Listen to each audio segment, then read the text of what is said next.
Is God in a genus? Let's consider. Hello, philosophers. I'm Chico. Welcome to the Philosopher Channel summary of the Summa Theologica. Today we're in part 1, question 3, God's simplicity, article 5, whether God is contained in a genus. Now, by the way, I'm sick, so if I sound a little gravelly, that's why. Just bear with me here. So today we use the word genus in a little bit different way than Aquinas would have used it. So we use it as part of this long taxonomy: kingdom, phylum, class, order, family, genus, species, I believe. Something like that. King Philip, something. I can't really remember. But for Aquinas, it means something just a tad different. It's part of the essence of a thing, and it's predicable or able to be said as true of different species. So we would say, for example, animal is predicable of man, which is the species, also predicable of buffalo. Buffalo is an animal. Man is an animal. Animal is the genus. Buffalo is a species. Man is a species. The question before us is God in a genus like that? And you might think, well, okay, God is not an animal, so he's not something like that. And I can't think of something like I can't think of animal, vegetable, mineral. I can't think of something like that to put him in. So maybe he avoids that kind of stuff. But then there are some other genuses that seem like God should obviously be in. Like, for example, substance. Isn't God in the genus of substance, of a subsisting thing? Isn't that what God does? He subsists, at the very least. Surprisingly, Aquinas says no. God is, because of his simplicity, God is not even in a genus. Why is that? Well, first of all, he says that in the mind, genus is prior to what it contains. So a genus comes first, and then whatever it contains comes next. But nothing is prior to God, either really or mentally. So God is not in any genus. So God is not in any genus, so says Aquinas. His argument for this is the following. There are basically 3 ways that a thing can be in a genus. A thing can be in a genus either absolutely and properly, as species is contained under a genus, and this is the way we were just talking about. Species, genus. Species can be in a genus. 2, it can be in a genus as being reducible to that genus as principles. So, for example, a point and a unity are reduced to the genus of quantity as its principles. Now, this is a little bit confusing. So what does he mean by this? A point, first of all, later on, he clarifies that a point is the principle of continuous quantity, and unity is the principle of discontinuous quantity. So how are they the principle of those things? Continuous quantity is quantity that is divisible to infinity, right? You could always keep dividing it over and over again. So take just the concept of a plane and in geometry, for example, and you could divide that thing an infinite number of times. There's no limit to the number of times you could divide a plane, and each time you divide it, you see that it's made up of an infinite number of lines. Okay, each line, you could divide that up, and it's made up of an infinite number of points. But the points you don't divide up. They're not made up of anything. Those are the simplest units. So the point is the principle then of that genus. So the point is in the genus as being reducible to the genus, right? That's all that the point is being part of this genus. It's just continuous quantity. And then unity is basically, think about units, so anything that you can just anything that's not divisible. So think about like the natural numbers 1, 2, 3, 4, 5, 6, 7, like that. You can't divide those up, and those. I mean, I realize there's decimals and stuff, but pretend like you couldn't divide those up, and that would be a discontinuous unity, and so discontinuous quantity, and each one of those would be a unity. The one would be a unity, a two would be a unity. Each one would be a unit, a single solitary thing, individual thing. And so those would be, the unity there would be the principle of the discontinuous quantity. So the point and the unity are reducible to the genus of continuous and discontinuous quantity. That's another way for a thing to be in a genus. And then finally, the last way to be in a genus is as a privation. So he says, blindness and all other privations are reduced to the genus of habit. So the last two are reducible to the genus, right? They can be, I think, can be in a genus as being reducible to a genus. Can be nothing but the genus, right? So a privation could be nothing but the genus.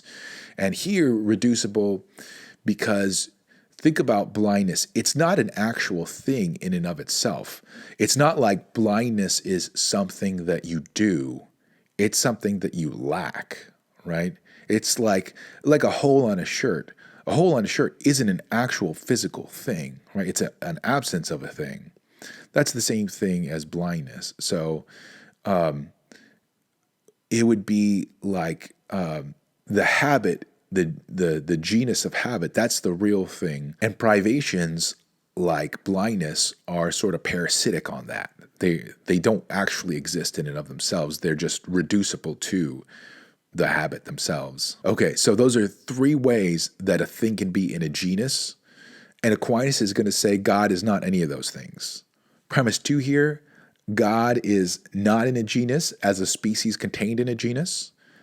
Let's say that's premise 2. Premise 3, God is not in a genus as being reducible to it as a principle. And premise 4, God is not in a genus as being reducible to it as a privation. So he's not in any of those three ways. Therefore, God is not in a genus. Now, why think that he's not able to be in any of those ways? He gives three arguments for the first way, that God is not in a genus as a species contained in a genus. He gives one argument for the second way, a very brief argument for the second way. And for the last way, he doesn't even, because God is clearly not a privation, right? That God is obviously not something like blindness or a hole. He's not a lack of something. So he doesn't even address that. So we don't have to worry about that one. But let's look at premise 2 then, argument 1. Why believe that God is not in a genus as a species contained in a genus? So premise 1 for this argument, a species is constituted of genus and difference. So you should know, this is Aristotle 101.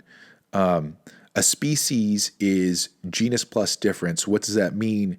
That means like when you get man is an animal, right? But so is buffalo. Buffalo is an animal. So they both share the same essence, animal, but what makes them unique, right? What makes them different from each other? That is the difference. For man, it is rational. Man is a rational animal. So man is the animal, the genus part, plus the difference, the rational part. And that those two things together make the species up. 2, that from which the difference constituting the species is derived is always related to that from which the genus is derived, as actuality is related to potentiality. Okay, so this is a little confusing, and he gives you an example here that's a little confusing as well. An animal is that which has a sensitive nature, right? So that's what the genus is, animal. So an animal is derived from sensitive nature.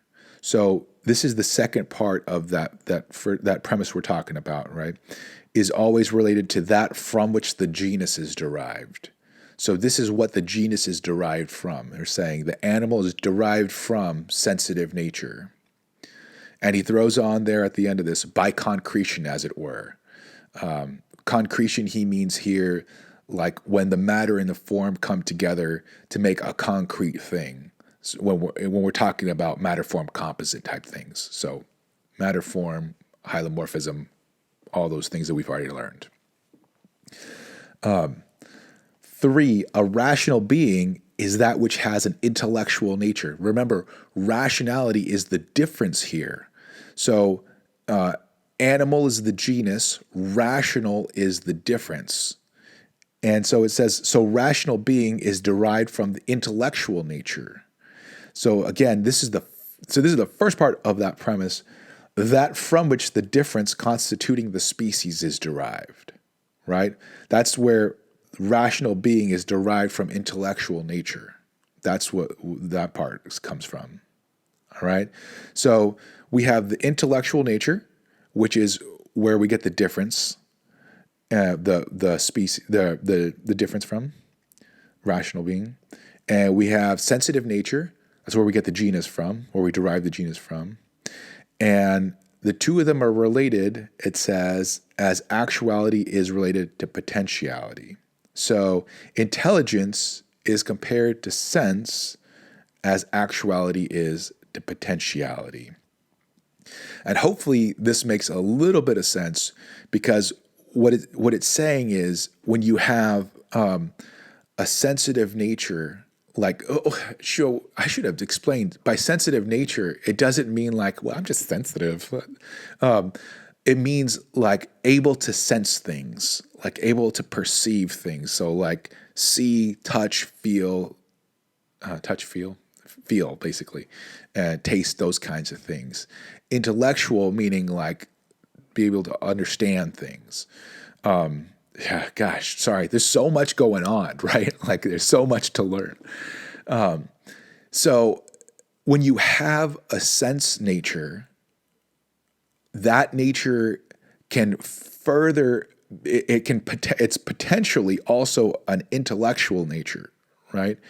And the intellectual nature comes along and actualizes that potential. That's sort of the relationship here. That's what we're talking about. So the same argument holds good in other things, he says. Okay, so craziness. So a species, let's review real quick. A species is constituted of a genus and a difference, right? So that's what a species is. That from which the difference constituting the species is derived, the difference part of the species is always related to that from which the genus is derived, as actuality is related to potentiality. So in other words, what he's saying is there's an act-potency relationship in the species-genus distinction. 3, in God, actuality is not added to potentiality, and this is something we've already seen in a previous article. 4, so it is impossible that he should be in any genus as a species. All right, argument 2 for premise 2. The existence of God is his essence. Again, something we've already seen in a previous article. 2, genus is predicated as an essential. So, for example, animal is part of the essence of a person, part of what you are, right? 3, so it refers to the essence of a thing. 4, the voice is all wacky today. So if God were in any genus, he would be in the genus being, right? So if existence here being the same thing as being, right? So he would be in other words, he'd be in the genus existence or existing thing, being. That's what that means by the genus being. So if God were in any genus, he would be in the genus being. The second part of this argument, it'll be 5 through 8 here, he says is from the philosopher. When he says that, he means Aristotle. And this is from Metaphysics, Book 3. And the argument here is that being is not a genus. It can't be a genus. So he just proved to us that if God were in any genus, it would have to be the genus being. but God can't be in a genus being because there is no genus being. So here's the argument. Every genus has differences distinct from its generic essence. So in other words, like, remember, again, our example, animal, right? You have animal, but that's the genus, but there aren't just things that are just animal, right? There are things that have the genus animal, but also have differences. Like we said, animal that's rational is a human. So there has that specific difference that's going to make it to the species that it is. So you have to have a difference in order to be in a genus. Because you can't just be the genus. That's a generic thing that's abstract. But what would be the difference from being? What would be a difference that you could have that's not being? Well, the only difference you could have is non-being. Because anything else that you would name to be a difference, like if you say rational, well, rational is being, right? Rational bees, it exists. So rational can't be a difference. Anything that you choose is going to be part of the genre of being, the genus, I should say, of being. So the only thing that you could choose would be non-being, but non-being is nothing. So it's not a thing. So nothing is, not anything. It doesn't exist. So there can't be a difference then. So then there can't be a genus of being. So if there can't be a genus of being, then God can't be in the genus being, so God can't be in a genus. Okay, argument 3. All in one genus agree in the quiddity or the essence of the genus, which is predicated of them as an essential, but they differ in their existence. Right? They all have the same, they're essentially the same, right? They have the same essence, but they individually have different existences. They are all, have their own existence. And he gives as an example, the existence of man and of horse is not the same, right? The man is one. Now, this is interesting because man is one species and horse is a different species. But he also gives the example of this man and that man. They're both the same species, but the important distinction here is they have different existences, right? They have the same essence, but different existences. 2, so in every member of a genus, existence and quiddity or essence must differ. In order for this to be true, right, they all have to share the same essence, but not share it like they're all like hanging out with the same essence, but they have to have the same essence, but they have to have distinct existences. In order for that to be the case, then essence and existence are going to have to be different in these kinds of things. But in God, they do not differ. Remember, we've already seen in a previous article that God's essence is his existence. So God is not in a genus as if he were a species. And then, so God has no genus nor difference. There are also a couple of corollaries he gets here. He says, there cannot be any definition of God. And why is that? Because a definition is from the genus and difference. So a definition, like, for example, the definition of man is a rational animal.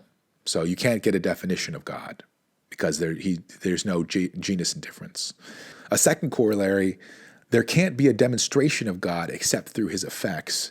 And the reason is because the mean of a demonstration is a definition. So you have to have a definition in order to demonstrate a thing. So for Aquinas, you can't directly demonstrate God. You have to use his effects in order to demonstrate him. All right, let's go back to premise 3, which was that God is not in a genus as being reducible to that genus as a principle. His argument for that is that a principle reducible to any genus does not extend beyond that genus. So using his examples again, a point is reducible to the quantity, the continuous quantity. It doesn't go beyond that genus.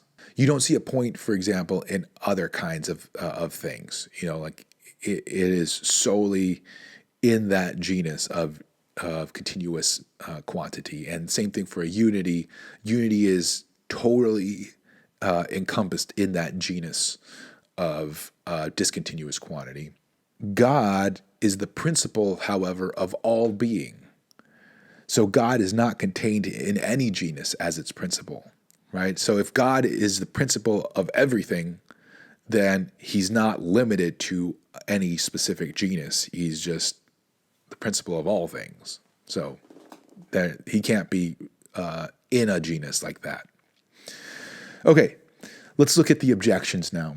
Objection 1, a substance is a being that subsists of itself. This is especially true of God. So God is in a genus of substance. So again, the genus that it sure seems like God should be a member of all the genuses. Being is the one that God would be in if that were a genus, but the one that is a genus that it seems like God should be in is substance because he subsists, right? It seems like he should subsist. But here's Aquinas' reply. Existence cannot itself be a genus, right? And this is something that we saw in a previous article. So the word substance signifies not only what exists of itself, that's what premise 1 seemed to say, right? That substance is a being that subsists of itself. Substance does not mean just what exists of itself. The word substance also signifies an essence that has the property of existing in this way, namely of existing of itself. So when we say substance, we don't mean just what exists of itself. We mean an essence that exists of itself. And if that's the case, this existence is not his essence. And remember that we've already seen that God's existence is his essence. So God is not in the genus of substance. Objection 2, nothing can be measured save by something of its own genus. So for example, you can't measure length except by length. Or you can only measure numbers by number. Premise 2, God is the measure of all substances, and here he says, as the commentator shows in Metaphysics 10, and he's talking about Averroes, Ibn Rushd. And unfortunately, this is not a work that is available in English. And I definitely don't know the original language. I believe it was Arabic, but it's also available in Latin, and my Latin is not up to par. I need to learn Latin much better, so I apologize. But I don't know what this objection says. So if you know, help me out. Tell me why is God the measure of all substances? And maybe we can put this somewhere on the video. I don't know. But God is the measure of all substances, so God is in the genus of substance. There's the objection. Why is this a problem? I don't know. But here's his reply to it. That 1, this objection turns upon proportionate measure, which must be homogeneous with what is measured. So in other words, in the objection, when it says nothing can be measured save by something of its own genus, that's proportionate measure they're talking about. That's the measure where you put two things that are the same side by side and you measure them that way. But 2, God is not a measure proportionate to anything, right? God is an infinite being, so like you can't put him next to anything and measure anything like that because they're not going to be proportionate. So 3, instead, God is called the measure of all things in the sense that everything has being only according as it resembles him. So in other words, when Averroes says that God is the measure of all substances, he means measure in a different way. So there's an equivocation here, in other words. Like the word measure is not there mean a proportionate measure. It means something different. It means these things only have being insofar as they resemble him. And that's the extent of the measurement.